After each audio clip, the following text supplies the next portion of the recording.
So one of the things that I keep seeing in kind of the LLM world is people going, oh, I've come up with a sentence that I add to my prompts and it changes how the prompts behave.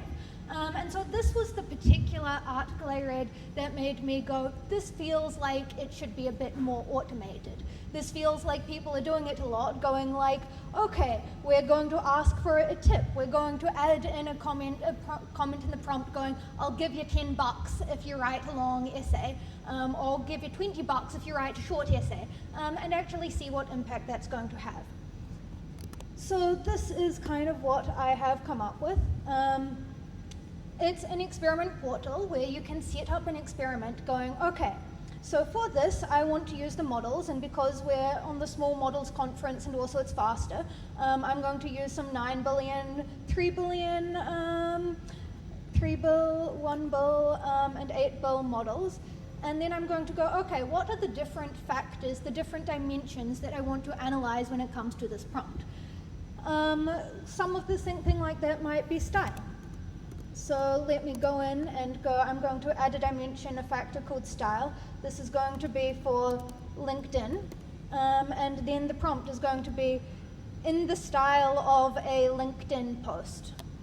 And hopefully that will work, excellent. And then I do the same thing for Instagram, and I go in the style of an Instagram post. Excellent. And then I'll just add the empty level. And now if I click on the See Prompts button, you can see that that's kind of combining what I've given it with whatever the covariate text will be. And I can do the same thing, go in and add another prompt that is just going to be mood. And this one is going to just be like pretty basic. I'm feeling very happy right now. And I can't be bothered making one for sad, so let's just add an empty one. And again, you can see when I click on the prompts that this is creating us all the different prompts that we need, combining those two factors. So we're properly doing a multi-factor analysis here, going like, okay, we've given it two factors, the mood, whether it's happy, and if I'm not happy, then it's just going to be empty. And we've also got like the request for the style, in the style of an Instagram post, LinkedIn post, and then we're also not saying anything is also one of the options. So then we come along, and the next one is prompt covariates. This is basically just going, okay, we actually need a bunch of samples in order to be able to say anything statistically significant. Ah, yes. We need to be able to have a bunch of prompts in order to actually say anything statistically significant. We could just play with the temperature a bit and generate a bunch, but we can also just add in some random questions. And so you can kind of go the random questions way. You could also go in and just say like, hi, how are you? And you can see that now again, our prompts have doubled because we've now got two possible covariates. We're generating a bunch of ones. But I want to make this somewhat fast, so I'm just going to give it one. Now we're looking at result variables. This is kind of going, okay, so what is the outcomes we want to look at coming out of that? Most of these are pretty fucking basic. How many words? How many characters? Also got sentiment analysis in here.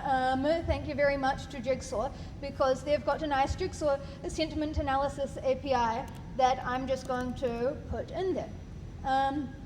And now if we continue on, you can see that this is not going to cost me anything, thanks to the fact that I'm using Grok. Also, small models, they're great. When I did this kind of thing with bigger models, I was just sitting there forever waiting for anything to get done. But now we are waiting for the sentiment analysis results, so I'm going to bring you over to one that I'd already run. And this one, I took some time and did it properly. It has a lot of different samples that you can look at. And this is a very nice layout of what you've got there. If I just zoom in, yes. So here, you've kind of got the model that it is. You've got the prompt covariate number. And then you've got, okay, what were the different requests that I made when it came to the prompt factors? So you've got I was sad, or I was happy, and then the model was sad, the model was happy, or the model wasn't anything. That's what those guys are saying. and then these are all the results. And so you've got the sentiment analysis one in there, so let's come up and see, okay, what does that actually look like? Just the bar graph isn't very useful to see that, so let's go in and add in a stacked bar chart. So you can come in and go like, okay, we're going to color by the sentiment analysis and also by your mood. And the your mood, if we come up here to show the configuration, the your mood I said was the model is very excited, the model is feeling depressed, or the model doesn't have any feelings. And so if we split it by that, you can see that when I told the model that it was sad, it experienced depression at a higher rate than any other ones. On the other hand, when I told the model that like I was very sad, that had a much stronger impact. When I was sad, it was suddenly like, oh my God, can I help you? Let me talk to you, let me talk to you. If I was happy, it didn't really give a shit. It didn't feel any responsibility to talk to me as much. Like, you saw how that happy kind of moved down. Like, when it's happy, it wants to talk, it's excited. When I'm happy, it's like, oh, you're already fine, I don't need to say anything to you. Sorry to wrap up a bit. Okay. And then there are also other graphs that you can look at if you so choose. Or you can download the data and do proper